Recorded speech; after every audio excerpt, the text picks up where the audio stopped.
రైతు సోదరులందరికీ నమస్కారం అండి. మీరు చూస్తున్న రైతన్నకు సమాచార ఛానల్. మిరప తోటలో ఇప్పుడు ఎక్కువగా రైతులు చెప్తున్న ప్రాబ్లం ఇగురులు మాడిపోవడం, దాంతోపాటుగా మంచిగా ఇగురు రాకపోవడం, ఇంకోటి ఏంటంటే పూత అనేది రాకుండా క్రాప్ సెట్ అవ్వట్లేదు అని చెప్పి చాలామంది చెప్తా ఉన్నారు.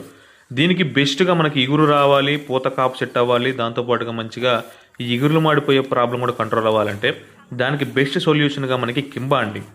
ఆల్రెడీ మాస్కో అనే ప్రొడక్ట్ని చాలామంది రైతులు స్ప్రే చేశారు, బెస్ట్ రిజల్ట్ ఉందని చెప్పి చాలామంది చెప్పడం జరిగింది.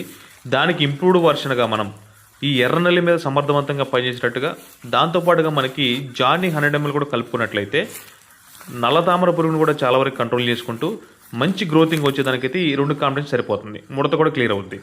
దానికి వసుదా అనే దాన్ని ఎకరానికి లీటర్ కలిపి స్ప్రే చేసుకోవటం వల్ల మనకి పూత వస్తుంది, ఇగురు వస్తుంది, నలుపుదనం వచ్చింది, క్రాప్ సెట్ అవుద్ది.